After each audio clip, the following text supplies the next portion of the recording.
Pemirsa, Mahkamah Konstitusi menyoroti netralitas presiden dalam pemilu. Namun ketidaknetralan presiden dalam pemilu masuk dalam wilayah etik dan belum diatur secara tegas dalam undang-undang. Namun, endorsement atau perlekatan citra diri demikian sebagai bagian dari teknik komunikasi persuasif potensial menjadi masalah etika manakala dilakukan oleh seorang presiden yang notabene dirinya mewakili identitas negara, di mana seharusnya presiden bersangkutan berpikir, bersikap, dan bertindak netral dalam ajang kontestasi pemilih pasangan presiden dan wakil presiden yang akan menggantikan dirinya sebagai kepala negara sekaligus kepala pemerintahan. Bahwa kedudukan presiden di Indonesia sendiri menurut Mahkamah memang dilematis antara posisinya sebagai kepala eksekutif atau pemerintahan hasil pemilihan umum, sebagai kepala negara simbol kedaulatan negara, sebagai kader dari partai politik yang mengusungnya dalam pemilihan umum, sekaligus sebagai warga negara Indonesia yang secara asasi mempunyai hak berpolitik antara lain maujud dalam bentuk mendukung atau tidak mendukung calon atau kandidat tertentu. Bahwa menurut Mahkamah mutlak diperlukan kerelaan presiden petahana untuk menahan atau membatasi diri dari penampilan di muka umum yang dapat diasosiasikan atau dipersepsikan oleh masyarakat sebagai dukungan yang bagi yang salah satu kandidat atau pasangan calon dalam pemilu.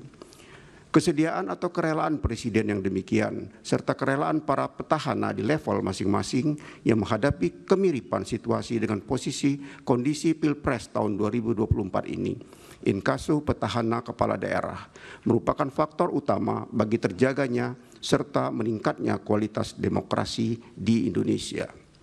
Bahwa namun kerelaan adalah wilayah moralitas, etis, ataupun fatsun, sehingga posisi yang berlawanan dengannya, yaitu ketidakrelaan, tentunya tidak dapat dikenai sanksi hukum kecuali apabila wilayah kerelaan demikian telah berlebih dahulu dikonstruksikan sebagai norma hukum larangan oleh pembentuk undang-undang. Bahwa berdasarkan fakta hukum serta indikasi yang terungkap dalam persidangan sebagaimana diuraikan di atas, Mahkamah tidak menemukan landasan hukum untuk dilakukannya tindakan terkait dengan ketidaknetralan presiden yang mengakibatkan keuntungan bagi pihak terkait. Sekali lagi karena tolak ukur ataupun parameter ketidaknetralan presiden dalam pemilu termasuk wilayah etik belum diatur secara tegas dalam peraturan perundang-undangan khususnya di level undang-undang. Apalagi Undang-Undang Dasar 1945 dengan tegas menyatakan bahwa hak untuk tidak dituntut atas dasar hukum yang berlaku surut adalah hak asasi manusia yang tidak dapat dikurangi dalam keadaan apapun. Vide pasal 281 ayat 1 Undang-Undang Dasar 1945. Bahwa terlepas dari anutan asas legalitas demikian, Mahkamah menegaskan perlu perubahan paradigma mengenai netralitas kekuasaan eksekutif demi mewujudkan pemilihan umum yang jujur dan adil sebagaimana amanat pasal 22E ayat 1 Undang-Undang Dasar 1945, pasal 22E ayat 1 AKUO dengan tegas menyatakan bahwa pemilu dilaksanakan berdasarkan azas langsung, umum, bebas, rahasia, jujur, dan adil.